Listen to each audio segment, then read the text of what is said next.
The Physician's Road. Create your life in medicine on your own terms. Today, we are on the path of practice.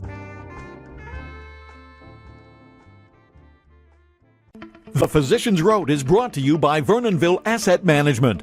Vernonville Asset Management was created to help physicians build wealth and create income beyond Wall Street. Through our exclusive private investments, doctors can begin to free themselves from the burdensome regulations in healthcare by creating income streams independent of medicine. Go to incomebeyondwallstreet.com to get your free report, Wall Street's Biggest Lie. Again, go to incomebeyondwallstreet.com to get Wall Street's Biggest Lie and free yourself today. Hey everyone, it's Dr. Eric Tait again here on the Physician's Road podcast. Today we're on the path of practice and we're going to be talking about medical licensing. And so we're going to kind of get into the weeds today, all things medical licensing as it relates to telemedicine, working across state lines, this thing called the multi-state or interstate compact. And I'm so happy to have my friend Mark Vargas here from Licentiam Medical Licensing. They are a national full-service medical licensing firm. They help physicians navigate the tricky waters of having not just one state license, but multiple state licenses. They also track kind of your renewals for you as well as they have a great vaulting system where they can also track your CMEs. And so we'll get into all of those things as we go through this podcast. But I just want to introduce Mark to everyone, and he's going to tell us about himself and kind of how he got into the business. Hey, Mark, how are you doing today? Hey, thanks for inviting me on. Great to be with you, Eric. Absolutely. And so give us a little bit about your background. You've got a very interesting background. It spans politics, and you got into this medical licensing thing in terms of regulations. So give the people a little bit of background about you and how you came to start this company. Absolutely. Well, it goes back to September 11th, 2001 is really what changed my life. That was my lightning bolt moment. And I was a student in college. And at that moment, I knew I wanted to serve my country in some way, shape, or form. And so my life has sort of had direction and sort of that political trajectory where I fast forward, spent 12 years in Washington, D.C., worked for the Secretary of Defense, traveled all over the world, deployed to Baghdad 14 times as a civilian, and served under both presidential administrations of President Bush and President Obama.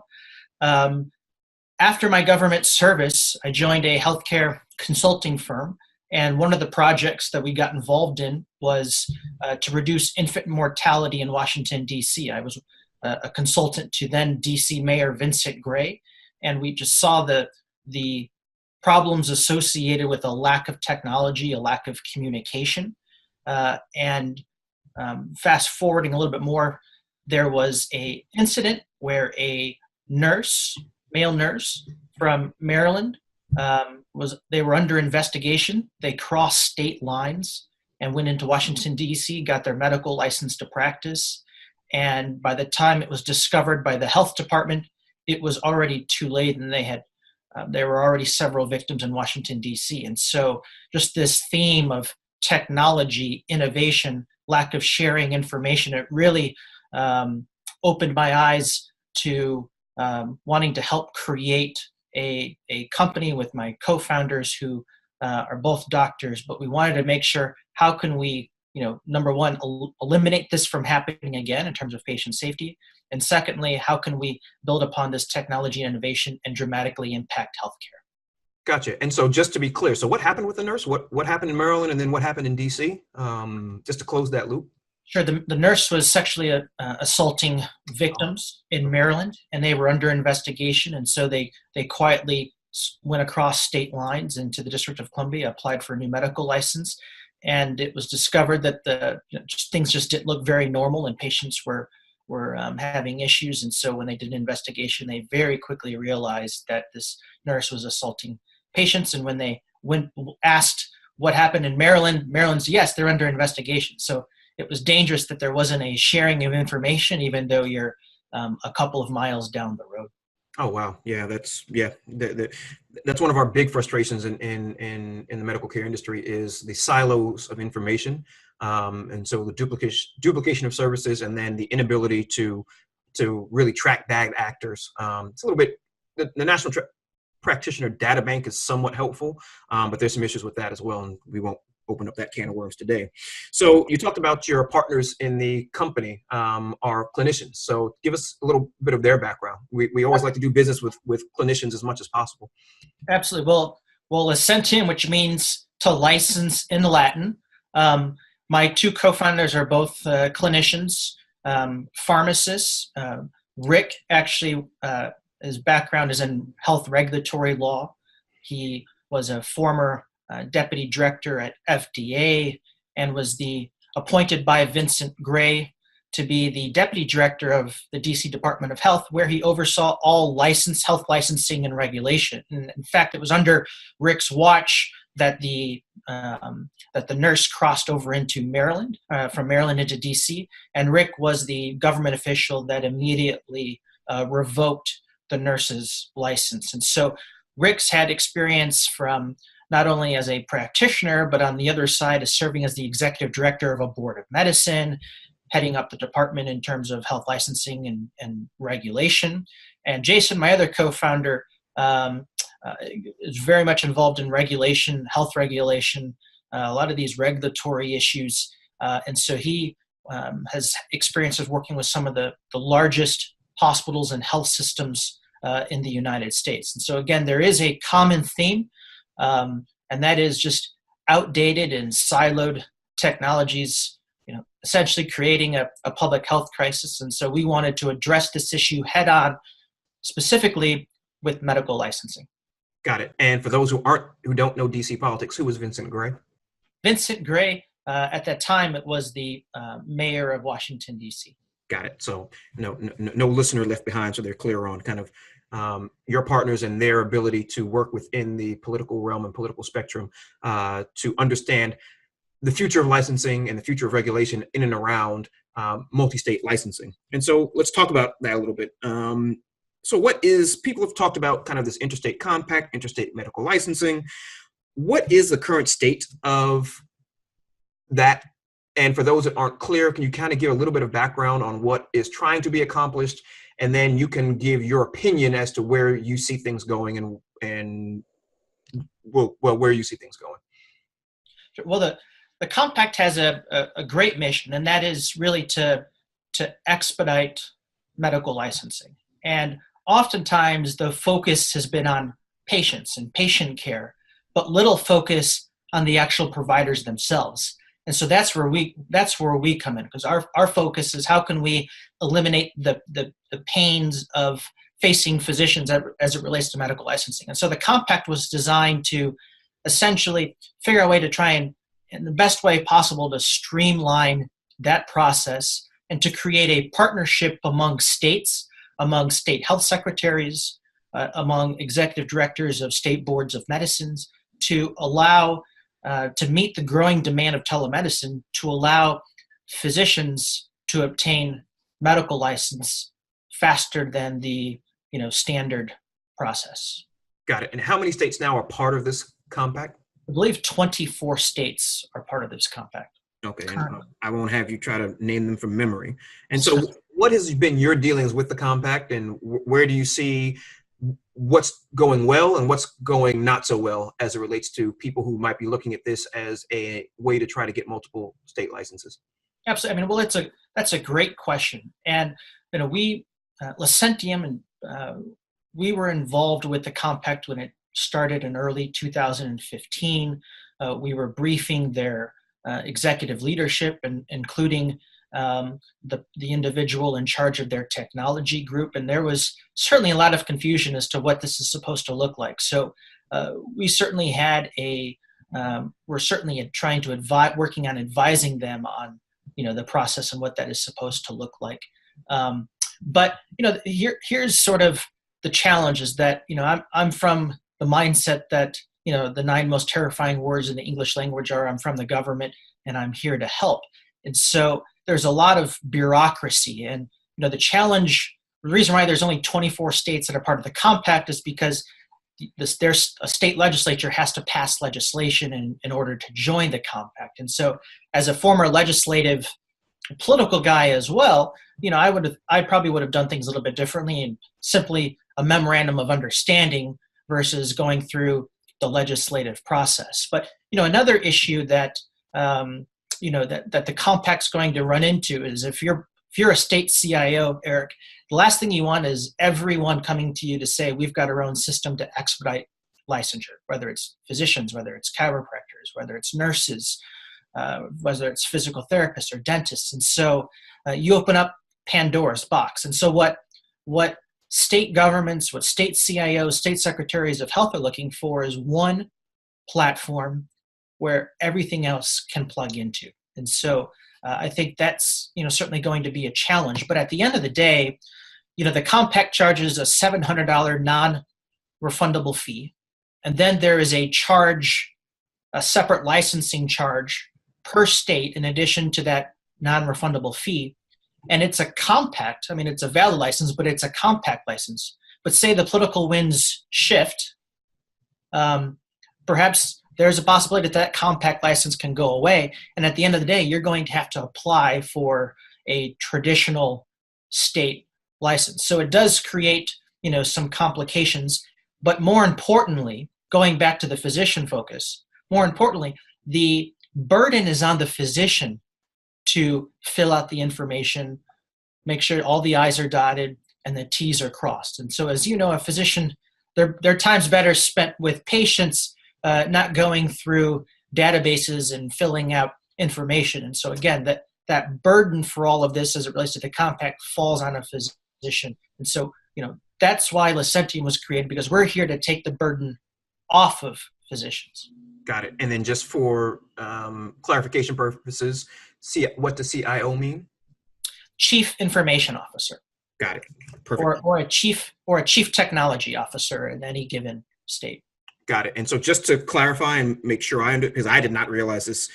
So essentially you're paying the $700 fee to the compact, and then you're applying for a compact license. So you're not actually getting a state license for the state that you're in. It's a specialized license is what I'm hearing you say. It is a specialized compact license, and it's the agreement that the compact has with these 24 participating states. But yes, it is a specific compact license.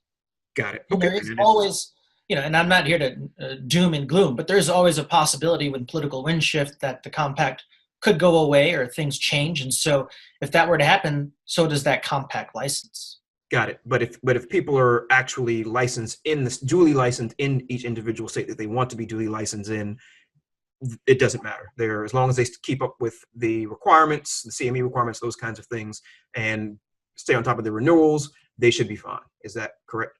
That's right. And again, at the end of the day, we're all trying to expedite medical licensure and simplify the process for physicians and healthcare professionals in general. But we're just taking different approaches. Got it. And so let's now pivot a little bit, because some physicians may be asking, well, why should I have multiple state licenses? What's going to be the benefit to me of having more than one state license in the future of healthcare? In your opinion, as someone who plays in the space, why is that helpful to physicians? Sure. Another great question. I mean, the growing demand of telemedicine is just exploding. In 2014, 350,000 Americans were utilizing some form of telemedicine. 2018, that number has jumped to 7 million. Significant increase. It's now $1 billion industry a year. And by 2020, it's going to be a $20 billion industry. And so, similar to way, Netflix put a dent in blockbuster video.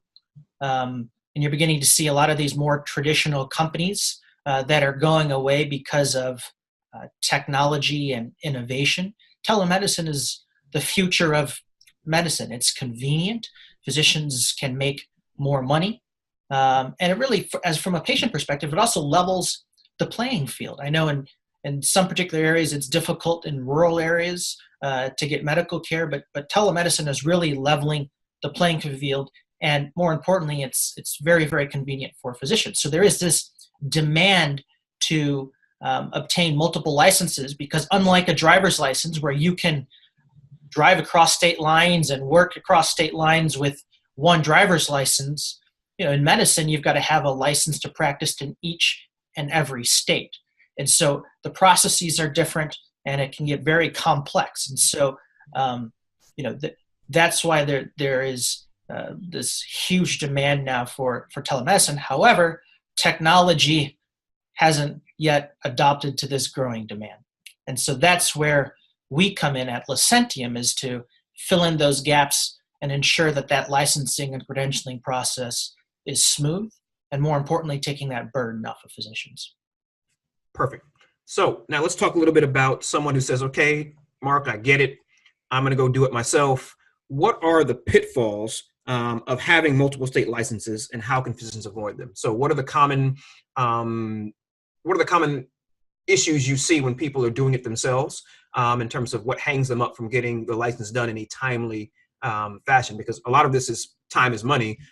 They may have a telemedicine platform that they either are creating or want to get licensed on, and they're trying to figure out how to get their license in a particular state. What are the common pitfalls that you see happen? And you can take case studies from states that tend to be a little bit more onerous than others, just to give folks an understanding of what they need to watch out for. Another great question. And in fact, the more medical licenses that you have, the more complicated the process is. And I'll give you a perfect example. We work with a teledoc who currently has 20 licenses, and they asked us to help them obtain 3 more. This is a real life example that just happened just a couple of months ago. Doesn't seem complicated. Get 3 more licenses. But as part of the 3 licenses, you need to have a letter of verification from each state. So if you look at the complexity, so now 3 additional licenses now require a total of 60 verification letters. Wow. And imagine having to reach out to each state, call each state, email each state, and keep track of these verification letters. And so the process is painfully long. Our licensing specialists will tell you, because they do this so much, the average time that it takes from soup to nuts to complete an application is about, in the entire process, is about 5 to 6 hours. And so I take this example as a basketball fan. LeBron James isn't going out and after the season, NBA season schedule comes out, the team's not saying, okay, LeBron, you need to book all your hotel and your travel for the season. Here's all the paperwork. They're not going to do that. It's taken care of them, because it's not a useful way to use LeBron James' time to be sitting there at his computer and making hotel reservations for the rest of the NBA season. For physicians, filling out these applications is not the right use of a physician's time. It needs to be in seeing patients rather than filling out this mundane paperwork. So, again, if there are probationary issues, if there are malpractice claims, which is quite common, again, that adds additional forms, an additional layer of complexity that oftentimes the physicians aren't necessarily prepared for. Okay, what I want to do is do a deep dive on that. So let's talk about some of the pitfalls that if physicians have, let's just say, some smudges on their record, even if it's no fault of their own, right? What does that look like? People who are on probation, people who are maybe in the practitioner data bank, people who have been sued. How does that affect medical licensure? Sure. Well, transparency is key, and it's better to share more information, as much as information than as little. And some of the pitfalls that we see physicians make is, another example is one physician had a probationary issue, but it wasn't very long, and it was the issue was solved relatively quickly. And so they got advice when applying for a medical license on their own from friends and colleagues, is that you don't have to disclose that because it was small, the issue was resolved, and so they didn't disclose it. But when it was discovered by the state licensing agency that there's a probationary issue, it created a lot of issues. And so they reached out to us to help. So number one is, no matter how small or large the issue might be, transparency is absolutely essential.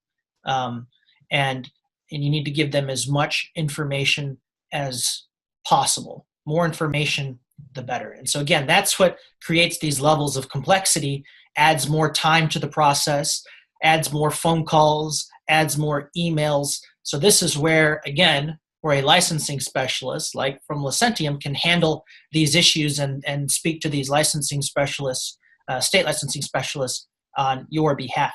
Another common thing is that physicians are always on the go and always in a hurry, and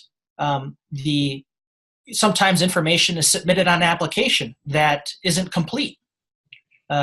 Boxes were accidentally missed. Information wasn't sufficient for a state licensing agency, and so that application will come back. These aren't showstoppers, but this does have an impact when oftentimes an application will be submitted and the information isn't fully complete. That's great. And so now let's talk about outsourced medical licensing companies. So clearly you're not the only, Licentiam is not the only game in town. So tell us, what are some of the pitfalls of outsourced medical licensing companies and what people can do to avoid making sure that they choose the correct one? And then I'm going to allow you to explain why Licentiam is different than other outsourced medical licensing companies.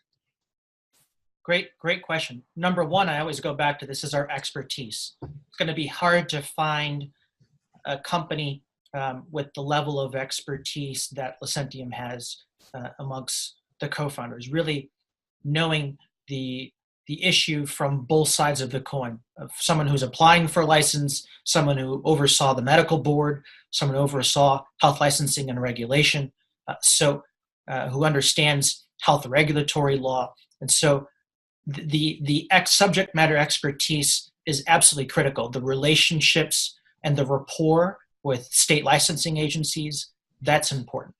But obviously we're not alone. There's probably a handful, 5 or 6 licensing companies throughout the country. But in addition to our expertise, one is price.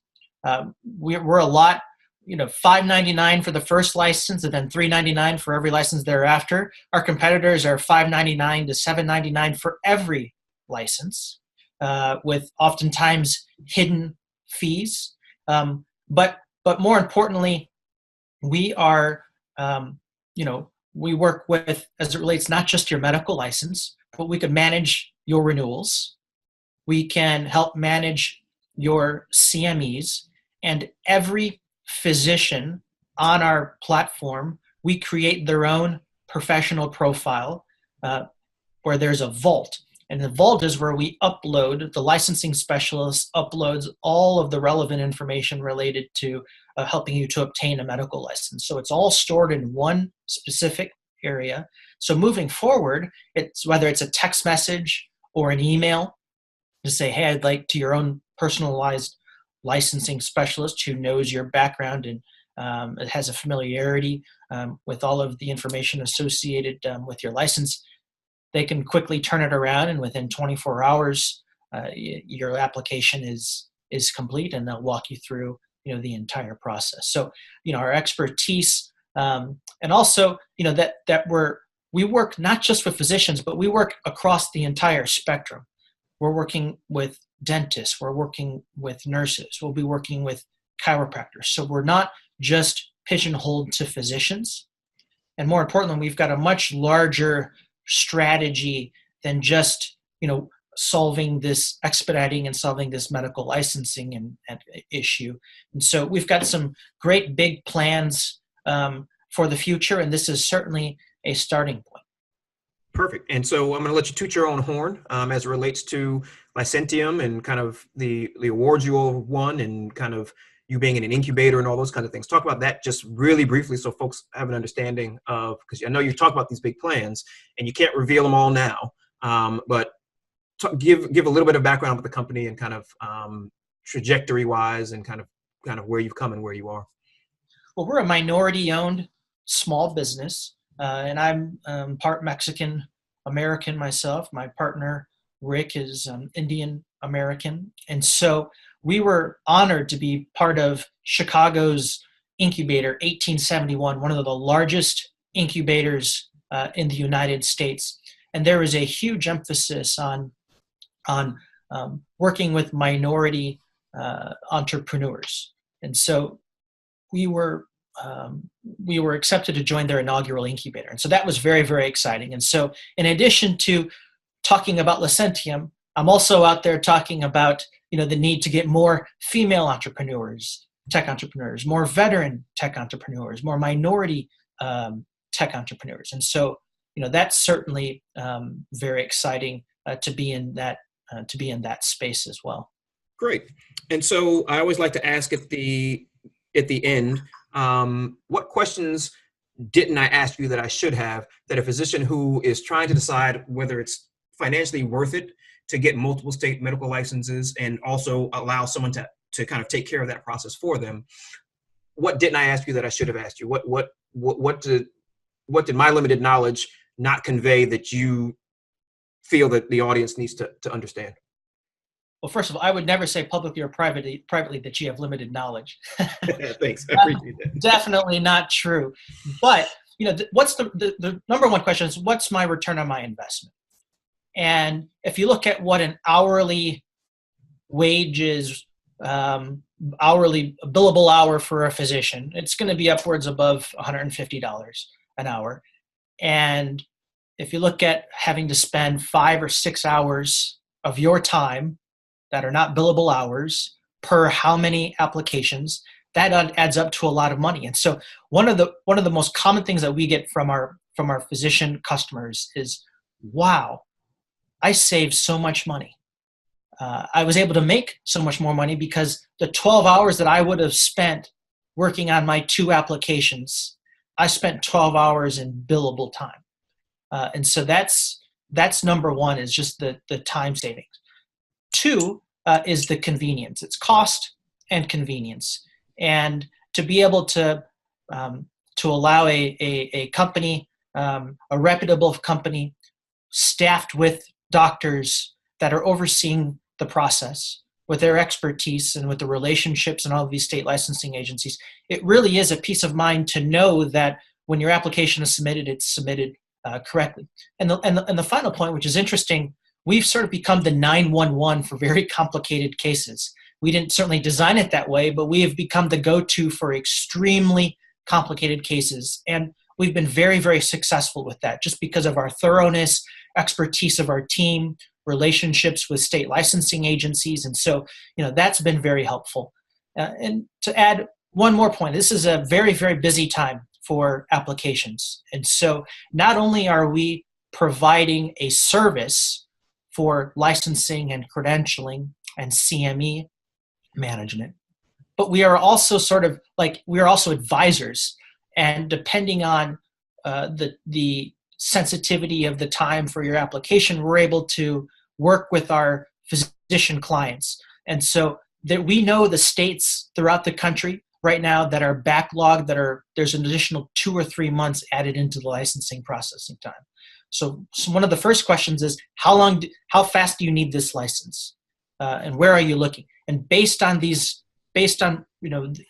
your answers, we're able to put together a licensing strategy to say, here's the best place for you to apply for a license. All the states are different. Some are nicer than others. Some require more information than others. Some have backlogs. Others do not. And so this information is very, very important to a physician when applying for a medical license. And so that is why we've developed, with that expertise, a 50-state licensing strategy. So we are working with telemedicine companies on how not only advising them on a 50-state licensing strategy, but how do you implement that? And so once you've got the 50-state strategy, it's a lot easier to do a 25-state or a 20-state or a 10-state licensing strategy. So these are just all important questions that a physician needs to know when thinking about where to apply for their next license.